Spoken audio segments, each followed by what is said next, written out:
Counter-Strike 2, where bullets fly, teammates cry, and sub-tick servers are definitely the reason you're missing your shots, right? In CS2, players have a handful of roles to play, but one stands above the rest as a mastermind of the game. Can you just boost me over and I'll kill this guy? Plan on going. No, just do fucking fast mid, Ronnie. Holy fuck. I don't have a smoke. Then fucking buy one, dude. A leader,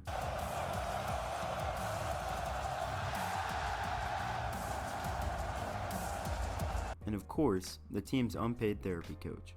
That role is in-game leader. An in-game leader is someone who calls the shots, helps understand the enemy team, and keeps everything from falling apart when things may not be going your way. The IGL will often play another role on top of IGL duties. For example, an IGL may also be an entry fragger, a lurker, or an offer. The first duty of an IGL is to call strats. This can be difficult if you aren't in a stack of 3 to 5 players queued together. I found that in this case, it's best to make calls more in the form of suggestions. For example, if you're solo queued but you think a strat may work, just simply say, "What do you guys think about smoking mid and doing an A split?" This keeps from stepping on the toes of other players while also getting your point across. If you play in a stack, being an IGL is much easier.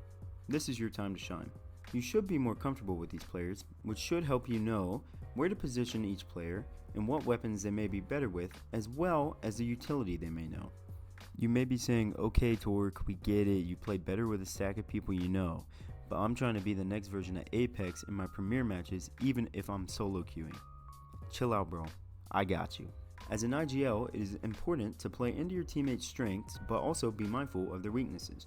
Calling strats with your stack, as previously mentioned, will require you to use your collective strengths to win rounds. There are 5 major types of strats to keep in mind. These are default, rush, execute, split, and fake. A default is simple. Your team will spread out for map control. This can be especially helpful on the T side to gather information about how the CTs are set up and allow frags to open up different sections of the map. Our second strat is a rush. A rush is a fast concentrated attack, often onto a bomb site, but can be used to control other areas in the map, for example, mid. Rushes are used to overwhelm the CT side and take control before the CTs can rotate. Here we're going to see an example of a rush from Brute against Young Ninjas on Overpass following their pistol round loss. We're going to see Brute with some utility as well as Tech 9s headed towards the B site. We're going to see a split with some going construction and some going monster. Brute is going to quickly get onto the site and get 3 frags, securing a bomb plant. This is going to force the Young Ninja players to either retake or save their weapons.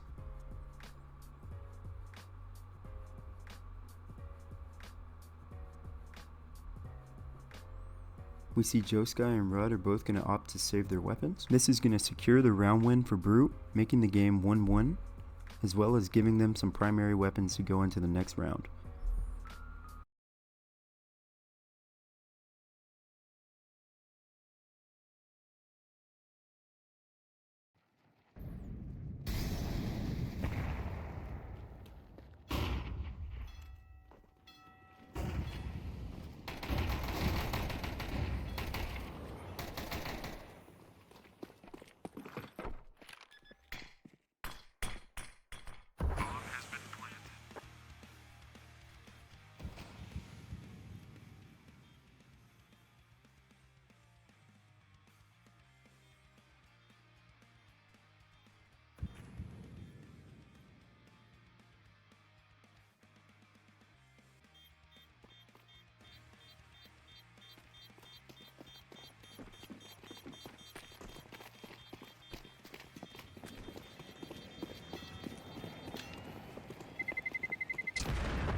The third strat is an execute. An execute is best if it has been planned and practiced. It is a highly coordinated attack onto a site, either as an initial T-side attack or a CT side retake. Usually you will pair these with full utility and a full buy round. Here we have round 10 of Team Spirit versus Vitality in the IEM Rio Grand Final.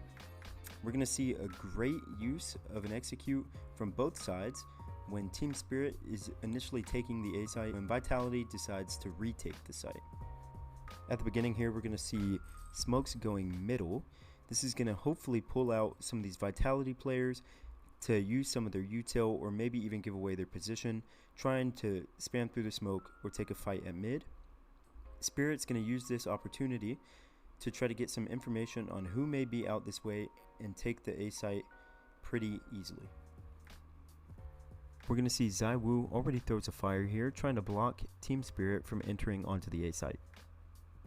We'll see a wasted utility just like Team Spirit wanted, with Flamesy throwing a fire up at the top of mid while they're pushing up trying to get information on who may be there. Now we're going to see ZywOo smoke off a ramp, and in response, both smokes are going to go out to cover jungle, connector, and stairs. Apex is going to throw an HE grenade over the smokes here, giving himself away, but also doing some decent chip damage. I see Donk get a frag here, while these smokes are both still up, providing him cover, allowing him to be more confident in the fight that he's taking. Now we're going to see Messi smoking off Palace here, allowing Flamesy to hopefully be able to peek with more confidence. Mezzi's going to follow up with firing default and hitting an HE grenade there. And Magix is going to respond by smoking off CT, trying to keep them safe on the site here while he plants. We're now going to see Rops starting to come back through on a rotate, as well as Flamesy and Mezzi going over to the CT.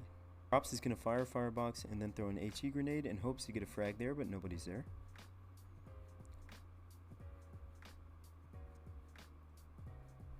Both Shiro and Magix are going to go down after the initial utility used to retake the site here, but Zontix was on the lurk and he's going to be able to get Flamesy off the defuse.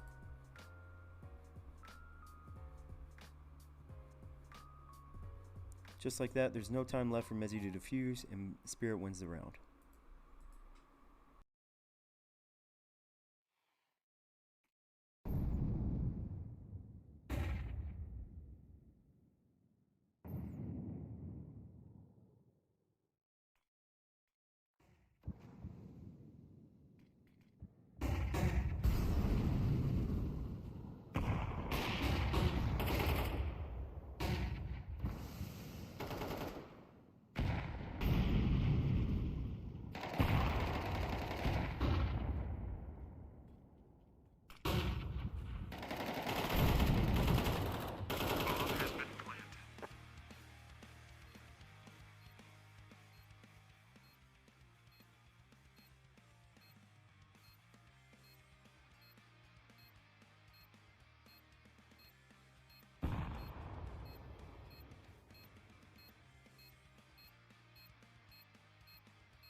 A split is a strat that you can call both on T or CT side. In a split, while attacking, you may go different paths to a site, executing in a pinch-like formation to overwhelm the defenders. This can be great for site control initially or a CT-sided retake. Here we have an example of a split on Dust 2 in a game between Team Falcons and Furio. We're going to see initially it seems like they're wanting to take mid control here, with Monacy and Tesses going over towards a long, with Kixin, Nico, and Kyosuke going through upper tons and working their way down towards lower.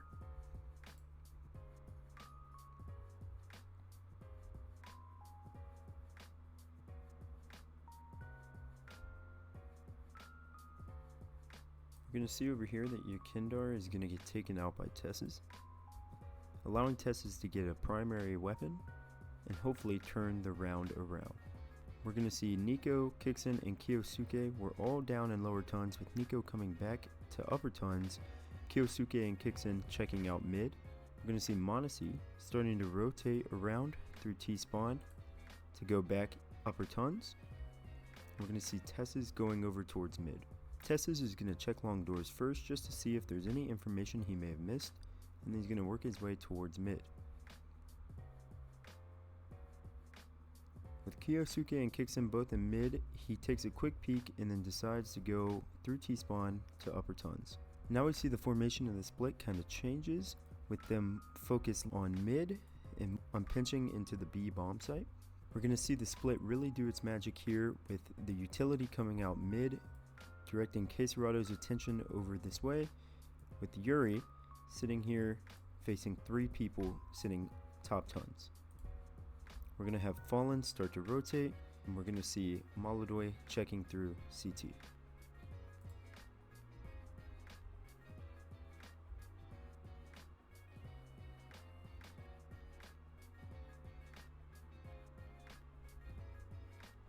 Now because of this pinch, Falcon's 3 heavy hitters have gotten the B site completely to themselves, with Molodoi and Fallen both having to retake.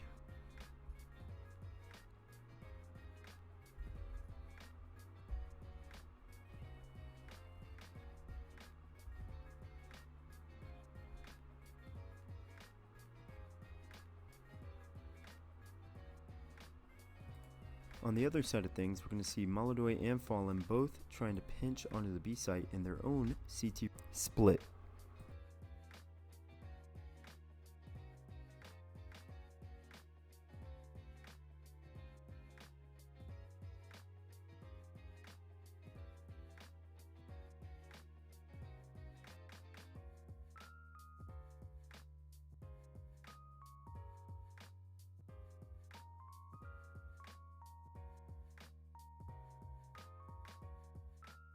Knowing there's not much time left, we're going to see Fallen and Molodoi start to attack the site, taking these duels. And the retake split almost works, but Nico's going to get both of them and secure the round win for Falcons.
Finally, we come to a fake.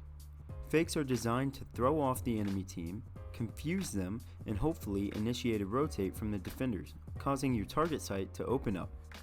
A fake is often done by making noise, using utility, or getting kills to really sell the idea that your team is rushing that site. When done correctly, it can be a pivotal round that can come easier than other round wins. Here we're going to see an example of a fake on Mirage between Bay Esports and Astralis. We're going to see Yabby starts out by going towards A, with Hooksy going mid and Stair eventually coming down the stairs and joining them.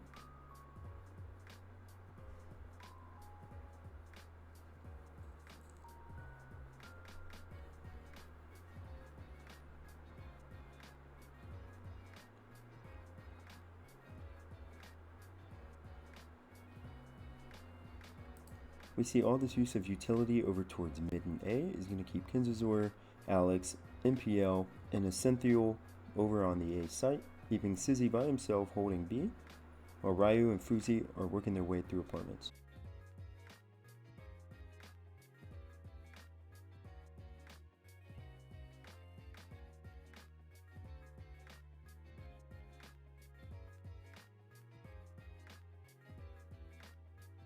We're going to see some uncertainty here with Sizzy on whether or not he should rotate to A to help out or stay anchoring on the B site.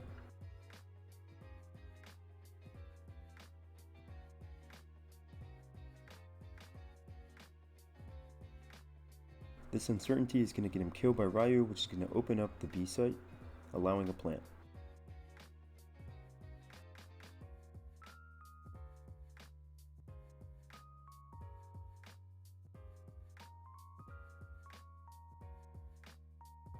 And with only one death on the T side, this is a successful fake, allowing them to get the bomb down and to take out the enemy team in the process.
The next duty as an IGL is to call mid-round. You see, it's not enough to have a 10-step detailed plan about how you want to attack the site, because you're always one team flash away from it getting completely messed up.